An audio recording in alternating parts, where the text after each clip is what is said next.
You need to, you need, your previous speaker. no, I would say that. I'm not as learned as my previous speaker.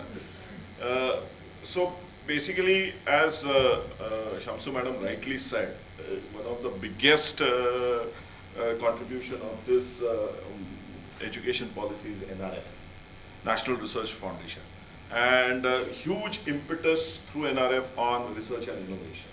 And that's where that's the field where I'm working on and trying to do my bit, in a sense. So I will tell you the problem which we are trying to solve rather than what the Smart India Hackathon has achieved and other things, because it's a much bigger problem which we really need to solve. As you all might be aware that at any given time point in India, there are about 3.5 crore students who are in our post-graduation. Out of which about 80 lakh students are doing engineering and technology at any given time point. And you might be aware that if you have looked into the reports, out of our 80 lakh engineering students, about some reports say about 70% of them are unemployable, some reports say 80%, some reports are far more nasty and can go as high as 92%. But the problem is grave. And if you holistically take, then 3 to 4% of our students are only employable. Okay? This is a big problem which we really need to solve. And Smart India Hackathon, or an attempt in that, was just a first step. Okay? So what we felt was that as I said, at any given time point, we have 80 lakh students who are doing technology. And if you will all be aware that in a 4 years course, every student has to spend a 6 months duration in doing his own project. Yeah? So if you do just back of the envelope calculation, the amount of energy which gets invested is somewhere between 5 to 10 lakh person years per year. It's a time required for human evolution. And it all goes waste. It all goes down the drain because Professor Google and copy pasting, Control C, Control V. That's what happened. And I say this at every place because I really want to sensitize people at every forum that this. And we always talk about our demographic dividend and so on and so forth. So India is in a very peculiar state where we have millions of problems which need to be solved. And those problems don't require rocket science kind of solution. And on the other side, we have billion students whose energy and creativity could be actually used. And which will also help them make employ. And that's where we conceptualized this Smart India Hackathon, where we said, okay, we will go to ministries, identify their problem statements, post it to the students, and let's explore what can be done. So we, in the first initiative, when we, first edition, when we started working, we got problem statements from about 28, 29 ministries. And the kind of problems, when we saw them, they were really very enriching. That problem creation experience or problem generation experience was itself a very enriching experience. From airport authorities to Ministry of Railways, road transport to Ayush, ISRO, DAE, and we felt that if we can actually sensitize students towards these problem statements, that will not only help us get some really good solutions, innovative solutions, but more importantly, they will also get connected to our nation. Because connecting students to our nation is also extremely critical. And on top of it, if all go through the process, they may end up becoming employable. So that was the journey of Smart India Hackathon, and now we have into third edition.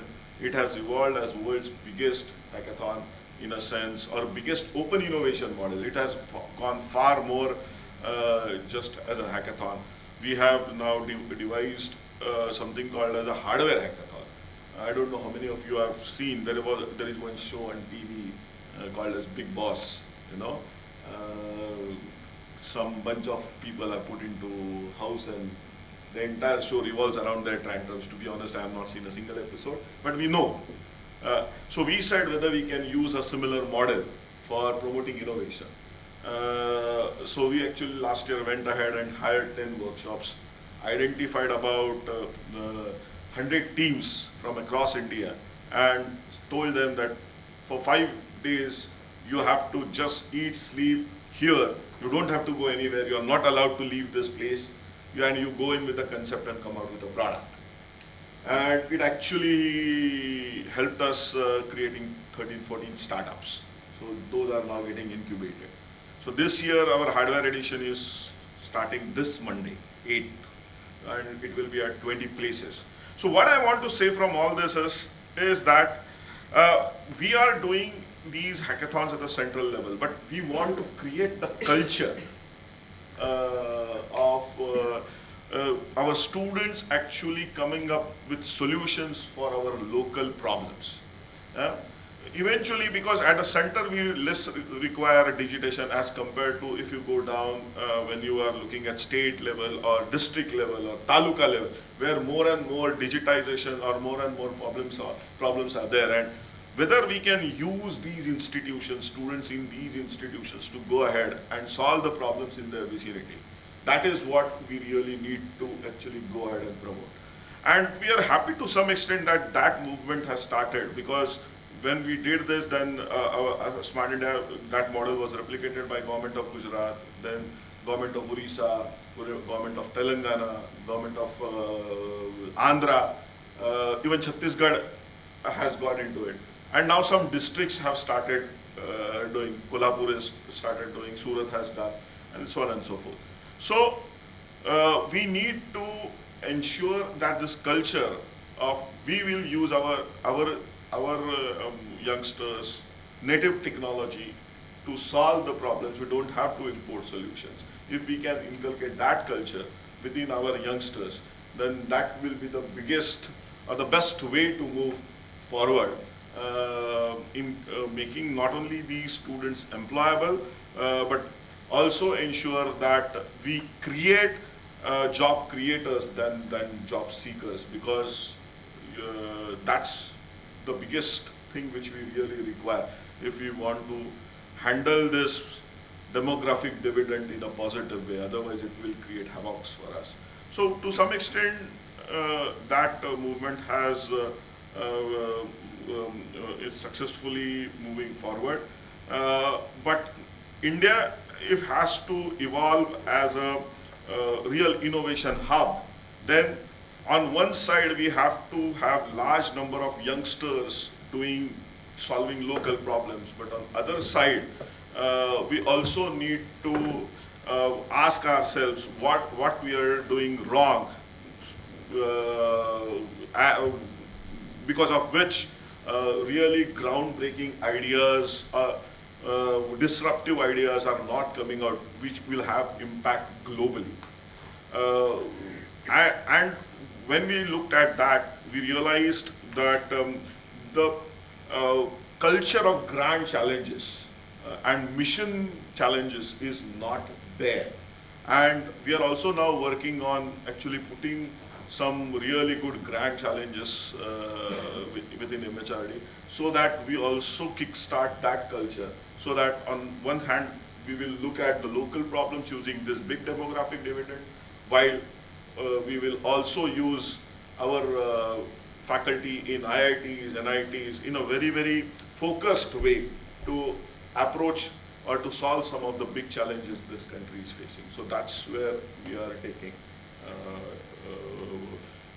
our steps. In those directions we are taking ourselves. So this is what I would like to share. I think I have again exceeded my time. So thank you. Thank you.